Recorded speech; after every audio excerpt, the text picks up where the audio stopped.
How could a girl from such a well-rounded background end up on the street as a courtesan? Oh, you didn't know about that? Let's talk about it. Let's talk about Bianca's past. Bianca was born into a wealthy family on the island of Cyprus. As an only child, she was lucky to have access to education, contrary to some other girls in her neighborhood. But besides her studies, she was refrained to entertain any other activities by her parents. Despite my parents forcing isolation on me, I still maintained a very close relationship with Uncle. From my mother, I learned how to entertain a valorous household and be the proper wife, and from my father, I learned experiences from life, like stoical accompanying that gent on his hunting trips without mother knowing. Those was the valorous times.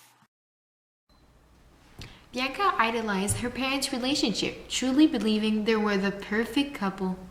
But one day, while she was wandering around the house, she walked in on her mother in bed with another man. Not wanting to break up her family, she kept it to herself and decided not to tell her father. But as you know from the play Othello, lies eventually lead to tragedy. One night, her father came back to the household and discovered what Bianca knew all along, that his wife was cheating. It was common for many women to cheat on their husband in the Elizabethan era, but he had never expected to happen to him. Taken by all the emotion, he got in a fight with another man and lost his life. Afterwards, Bianca was so shocked and felt so guilty that she ran away, leaving her household forever. Cyprus being such a small city, rumors went around, and eventually everyone knew about her mother's affair, and it soon became Bianca's new reputation. At which hour I was on my own, I had tried very much hard to find a husband, just like my father would have wanted, but my mother's reputation hath followed me everywhere, and no one wanted to take me in. Thither very much was nothing hath left for me, and so I hath left for Venetia. Thither life began just as difficult. I realized prostitution was my only option. You all know the tale of Othello, this courageous and valiant soldier who trusted too easily and loved too strongly, and has to face a tragic ending. But what do you know of his past? Do you know all the events that led him to become who he is? This is the real story of Othello. I was born in the clan of Campbell in the west of Africa. I came from a poor family and had many other siblings. From the first steps I took, people saw in me the qualities of a warrior. And by the age of 7, though I wasn't one of the youngest of the family, I was placed in the army alongside my eldest brothers.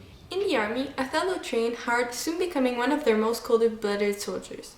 As he aged, he became a leader for others, guiding them and showing them the ropes of the army.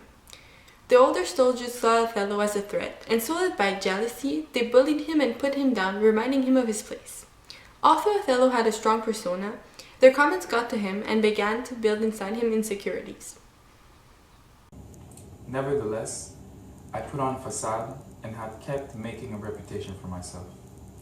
Years later, our clan, who had conquered many villages, faced a new opponent, the Venetian army. And I, who was now a grown sir, was at the front row of the battle alongside our leader. In the middle of the fight, soldiers lying dead on the ground, Othello, a bloody sword in his hand, saw the opportunity to strike the enemy's leader and took it. As soon as he fell to the ground, Othello's sword transpiring his body, the war was declared over, and while the remaining West Africans celebrated in joy, the Venetians stood in silence, staring at Othello, waiting for orders. He was their new leader. The African leader, having respect for Othello because of his years of efficiency in the army, claimed the victory, but let Othello leave alive with his new army. Traveling back to Venetia, I worried of how the citizens of the city would react to my sudden takeover of their army. And just as I bethought, at which hour I arrived, I was treated unwelcomely possible. Technically, no one could strip Othello of his title as the general without killing him, and anyone who tried perished at his hands. But even then, they still tried to make his life miserable. Day in and day out, he was whispered about in the streets, people throwing insults at him and sometimes tomatoes. Although I had a hard time, the best was yet to come. Arrived the most quite quaint mistress alive, after mine mother, of course, my wonderful Desdemona. In addition, my superior gained respect for me, not only seeing the soldier in me, but the character of an honest man.